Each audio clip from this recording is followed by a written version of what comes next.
Hey, hope you good. I am.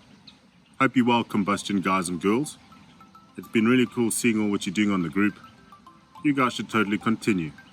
We've been going through the book of Ephesians, chapter 6, talking about the armor of God. Now, most people would think that it ends and Paul finishes talking about the armor of God in verse 17. But I think differently. Let's have a read here. I'm going to read from Ephesians 6, verse 16. In all circumstances, take up the shield of faith, with which you can extinguish all the flaming darts of the evil one, and take up the helmet of salvation and the sword of the Spirit, which is the word of God. Now, most people would think that it ends here, but Paul continues, and he says, praying at all times in the Spirit, with all prayer and supplication. That's what we're looking at. Paul is saying that with the armor of God, that the thing that binds it together is actually prayer. Prayer is fundamental and so crucial in the Christian life. We can't do it without prayer.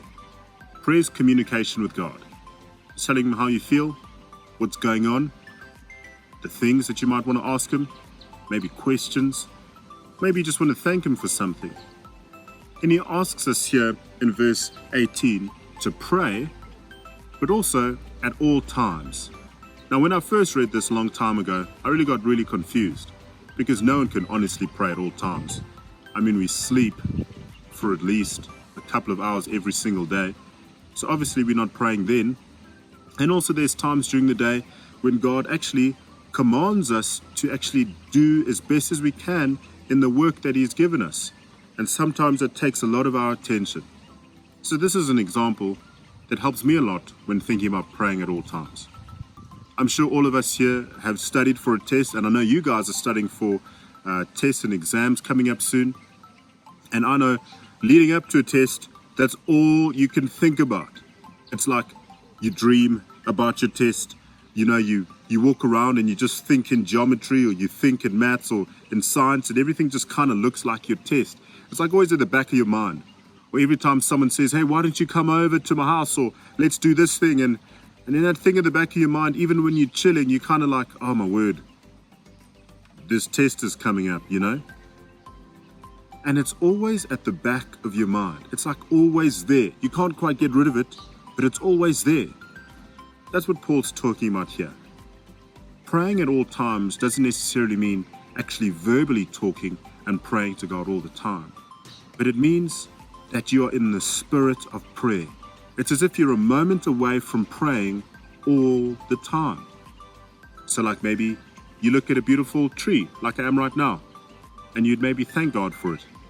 Or maybe you look at your family and you become really grateful. Or you're just about to go meet someone, or you're just about to do something, and it's like, boom, a moment, and you end up praying. It's like God is in the back of your mind all the time. It's carrying him on your heart all the time. That's what it means to pray. But not only that, he tells us to pray in the Spirit. Now, to pray in the Spirit means simply to pray by the will of the Spirit, not by our will, but by his. Also by his leading, and also by the power of the Spirit. And so he's wrapping up the letter here in Ephesians and about the armor of God, and he's saying, but you can't do it without prayer. If you want to put on the whole armor of God, you need to remember prayer. Just like a soldier can't forget one of his crucial parts when he's going into battle. And so we can't forget prayer. Guys, carry on. Cheers. See you later.